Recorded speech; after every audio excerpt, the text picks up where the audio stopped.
Hi, my name's Sarah Delaney, and I'm with OpenSciEd, and we're really excited that you're interested in our materials and have downloaded them.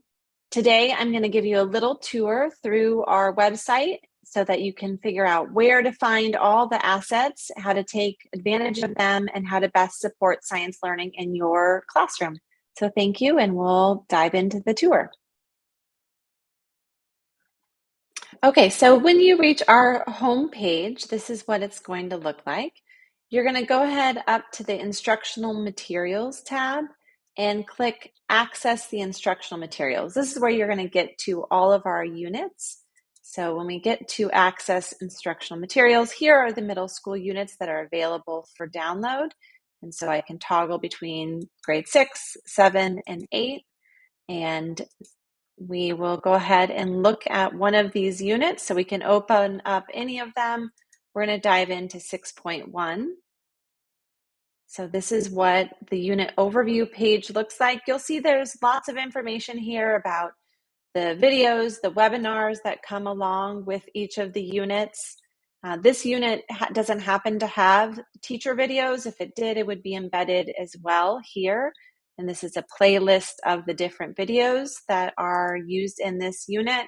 We have some examples from the unit, lots of information that you can also find in the teacher's edition about the unit itself, the standards that are met.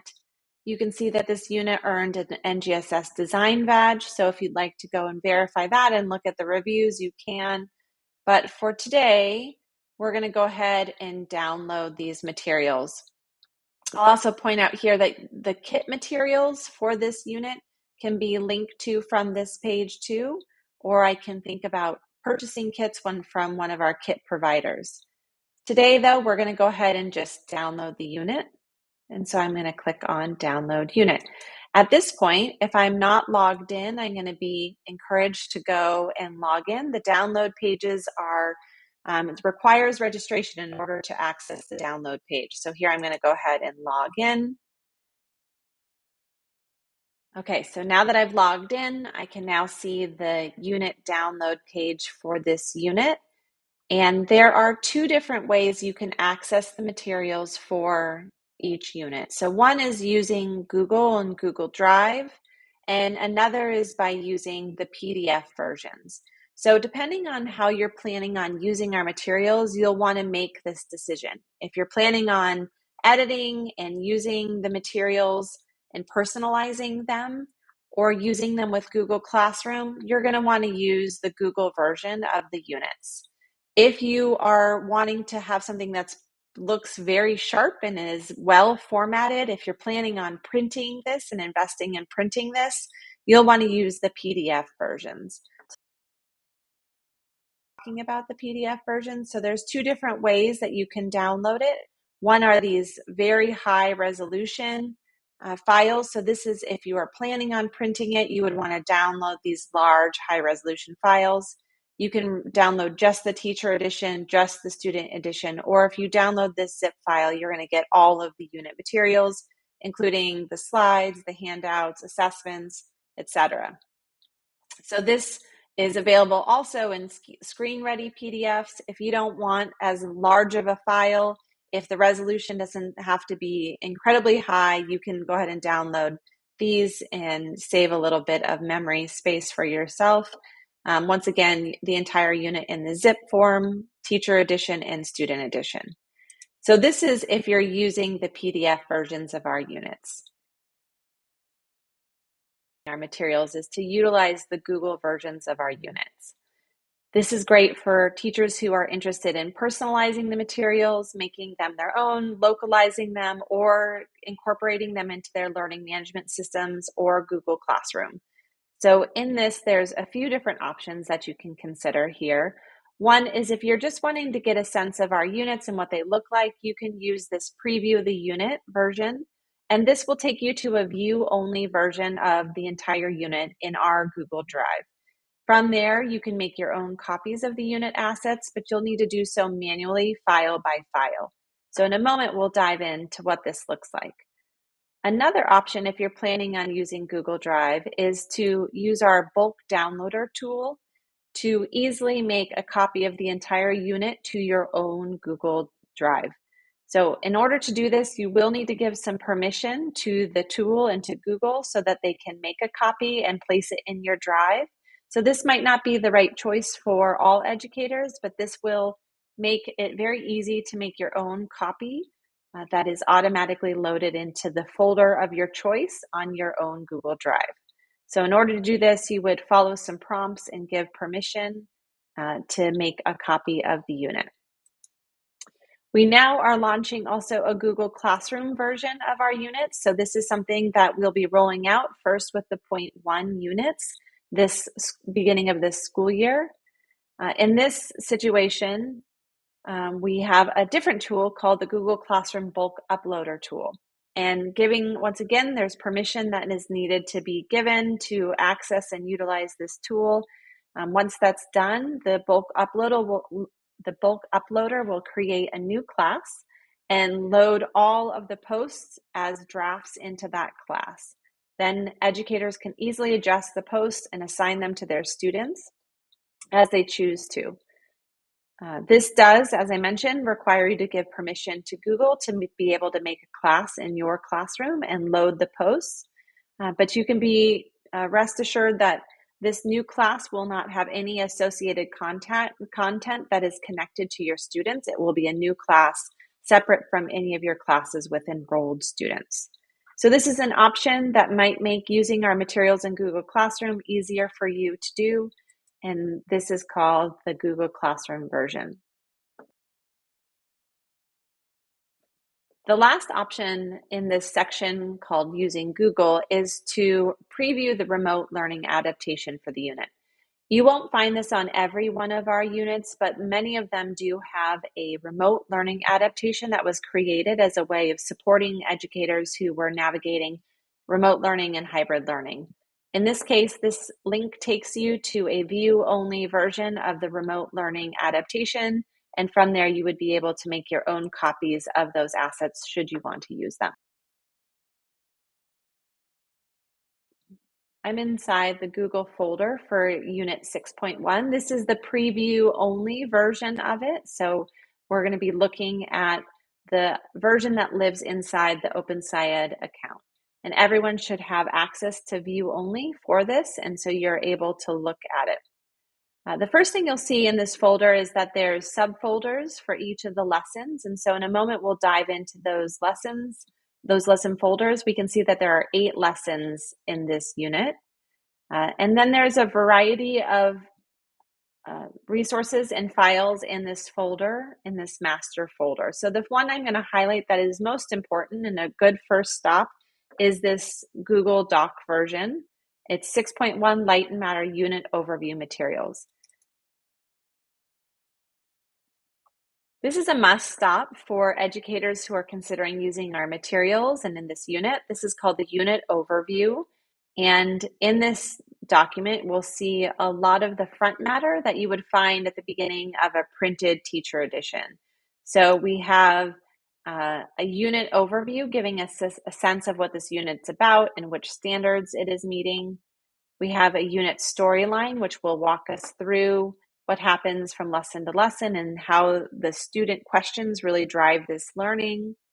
We have a lot of teacher background knowledge or information for teachers to explore, safety information, how this anchor was chosen, this anchoring phenomenon was chosen, what NGSS are developed, so we're getting into the 3-dimensional standards here, and how the unit is structured. So we see that there's a structure for each of our units. So there's a lot of information in this section, including how to shorten or lengthen the unit. So if I need to condense it or I need to expand it based on student interest, what would that look like? What's the mathematics required? I also will find information here on how to develop my word wall. So when am I adding words to the word wall? Which words are those by lesson? And then I see an assessment system overview. So this gives me good guidance on what is built into the unit for assessments, the type of assessments, and associated handouts, keys, and rubrics. So we see in lesson 1 and 2, we have a pre-assessment. We have some formative assessment throughout the lesson. And in lesson 7, we have a summative assessment, and it shows me both the handouts and gives me a guidance of what I'm supposed to look for and listen for as an educator. So there's great information here about the assessments that are built into the units and where to find that information. I also have a sample letter home for students, for teachers to use with their students' guardians and family members. And so this is something that I could copy and paste into my own document and send home with students. So this is called the unit overview, and it has a lot of great information and really is a first step for teachers who are considering using this unit. So now that we've explored the unit overview materials, this is where we saw the assessment system and all the background knowledge for teachers. We're going to look at a few other items in this folder. So we're going to go ahead and open up lesson 1, the lesson 1 folder, and look inside it. So inside the lesson 1 folder, we see that there are a lot of different files. We see that there are the Spanish translations first here for all of the student handouts. Then here we have the English version of the handouts, the student-facing slides. So this is the slide deck that the teacher would use for this lesson, a student procedure translated into Spanish, and then a teacher edition. And we're going to open this in a moment. We also see some teacher references. So this is where all of the assets for this unit live. And we're going to go ahead and look at the teacher edition for this lesson. So this is what a teacher edition looks like for a lesson. And so you'll see at the top, we have the lesson number and we have the question that is being answered in this lesson. The top section here gives you a sense of the coherence that's building. So what we did at the previous lesson, what we're doing in this lesson, and what's happening next. You'll see which standards are being covered and what students figure out. And we also have the length of the lesson and what kind of experience it is. The next page gives us a lesson snapshot, gives us a sense of what's happening throughout the lesson, the different parts and associated materials. And you'll see there's an end of day 1 here. We have a day break and another day break and another day break. So this is a 4-day lesson. Here are all the materials that are needed and the advanced preparation. And you'll see that there's some links embedded in here to videos that are associated with this unit. When we keep going, this is an important section about where we're going and where we're not going in this unit or in this lesson. So it's really, as we're developing a storyline, it's good to know like what we're going to figure out in this lesson and what we're going to figure out in future lessons, or maybe not in middle school at all. And then this is what it looks like once we get into the actual lesson sequence. You'll see that there's materials for the part at the top here, the time for this section, and what's happening in this gray box. We have callouts, helpful callouts for attending to equity, supporting universal design for learning, and other things. And you'll see also helpful callouts embedded in here. So guidance for setting up a notebook and how to engage in our discussion. You'll find that there are sometimes prompts, suggested prompts. These are meant to be helpful, but not a script. So it's not a scripted curriculum. These prompts are meant to be guidance for how you might engage in this class discussion or in this dialogue, but it's not meant to be a scripted curriculum. It's just there to be helpful. So this is what it looks like when we get into an actual lesson. You see lots of helpful call outs and guidance as we go and references to the. Okay, so that was looking at the teacher edition for lesson 1. We'll look at a few more items here. I'm going to open up lesson 7 because we saw that that was an assessment moment. And you'll see when we open this that there are some rubrics here and some guidance for the assessments. So the assessments are also translated into Spanish. So you'll see that happen when there's an embedded assessment that needs a rubric or answer key. All right, so I've highlighted the unit overview materials, and we went into 2 of the different lesson folders. The remaining items in this main folder are really very useful, but they're meant to enhance your experience. So we have a poster for communicating in scientific ways that you would use with students. We also have that translated into Spanish. We have the kit list, a video link list. If you're not wanting to use the YouTube versions of our videos, we have alternative links here. And we have the teacher handbook, which is a really useful guide for using our materials and the instructional model, and a program overview for the middle school course in general. So this provides guidance like I was just providing about what makes up a middle school units and how to navigate the program.